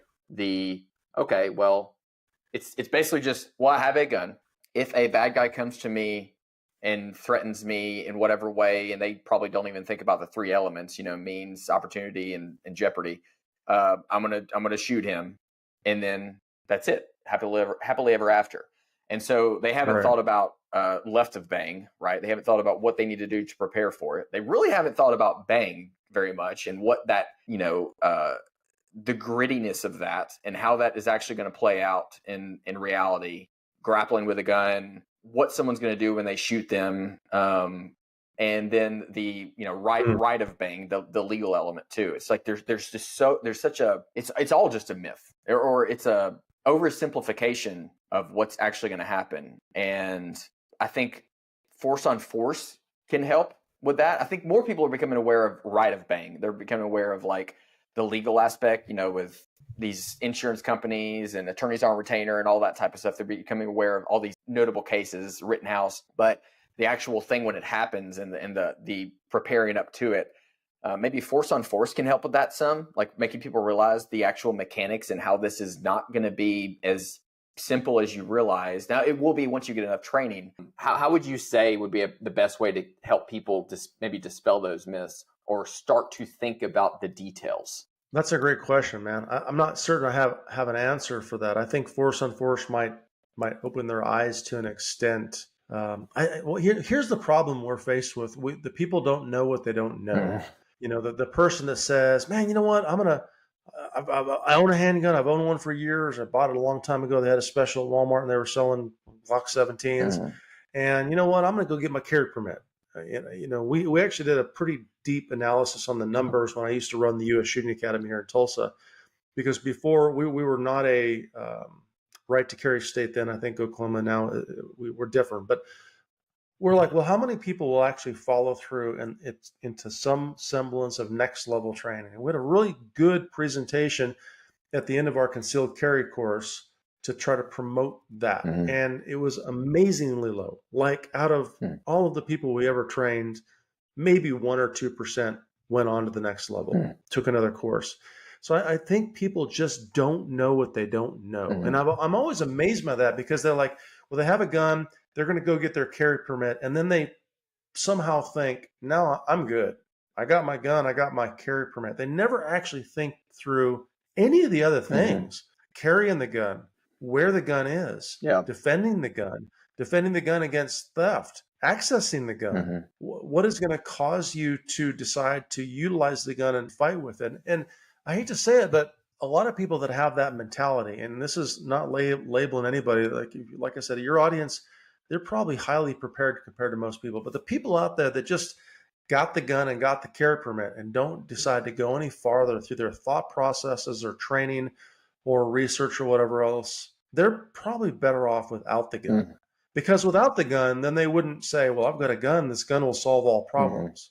They would say, well, I don't have a firearm. I need to be more aware. I need to avoid that bad Yeah. area. I need to carry pepper spray. I need to make Yeah. sure my doors are locked. Right. All good things.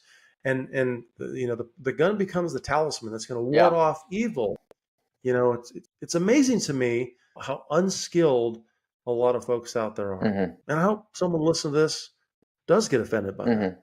I hope they hear that and say, yeah, I've never actually taken a class. I've never actually practiced with my carry gun. Yeah. I'm not even certain I could draw effectively or holster safely. I'm not even comfortable enough to carry with a round in the chamber. Really? Good. I hope you get offended. I hope you get some training. I hope you research and realize, think about this. And here, I'll use the analogy like all of our teenagers or that are teenagers, but all of us that are parents that will have teenagers or have teenagers.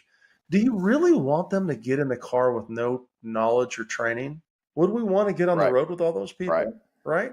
And the difference is when you get a car, you're going to drive it on a daily basis. When you get a gun, you don't shoot it on a daily basis at all. Matter of fact, if it's for self-defense, you might never, ever shoot it. Right. And the people will say, well, the Second Amendment grants our rights to own a firearm and, right to bear arms. Granted, it certainly does.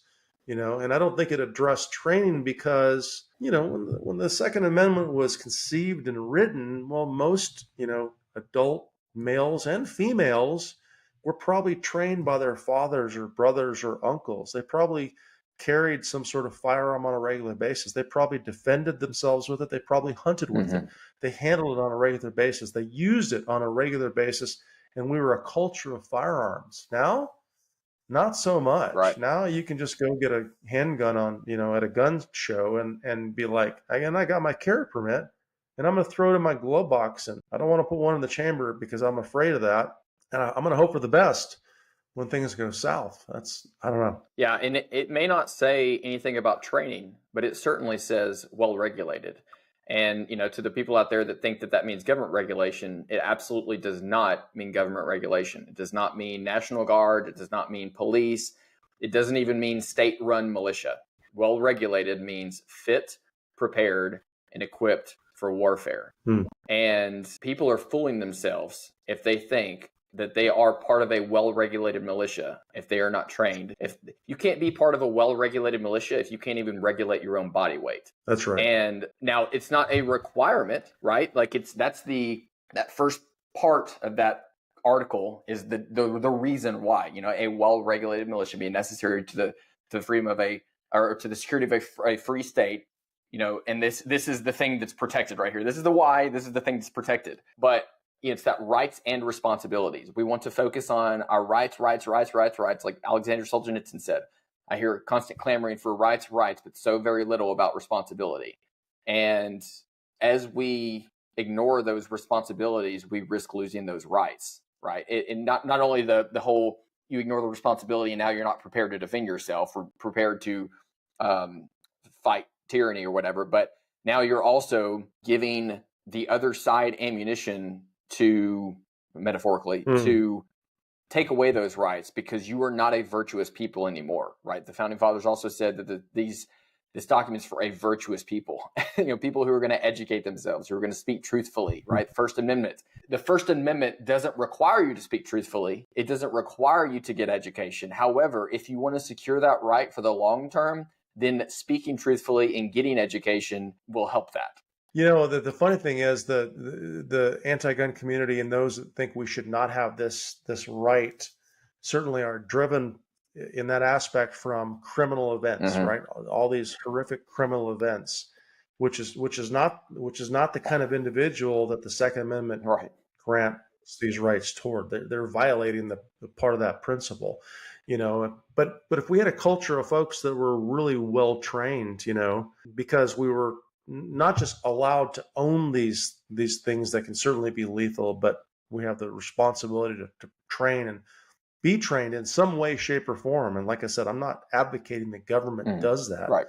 That would have changed a lot of things. That would have changed a lot of maybe access to some firearms that shouldn't be accessed, or individuals that utilize firearms, or even people that own firearms and had firearms that would have been either secured or non-existent because they're like, guess what? This is how we work. This is how we roll. If you're going to have this thing, you get this responsibility to train and practice, much like an automobile or whatever else. It's a scary thing, man.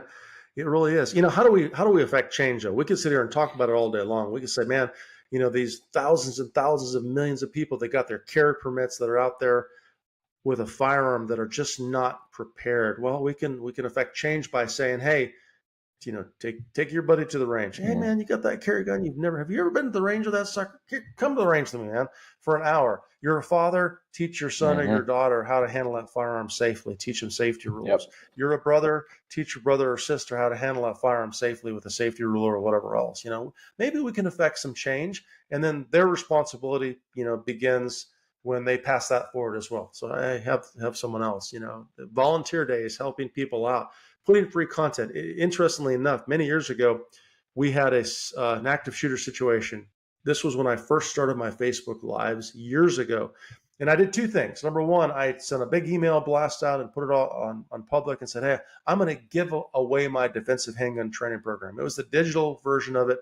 I wasn't going to ship actual books because that would cost me lots and lots of money, which I'm not opposed to donating some of my money, but I gave it away. It's the full book. You just got to print it or you got to read it in PDF format. And then I started the Facebook live streams at 6 a.m., 5 days a week.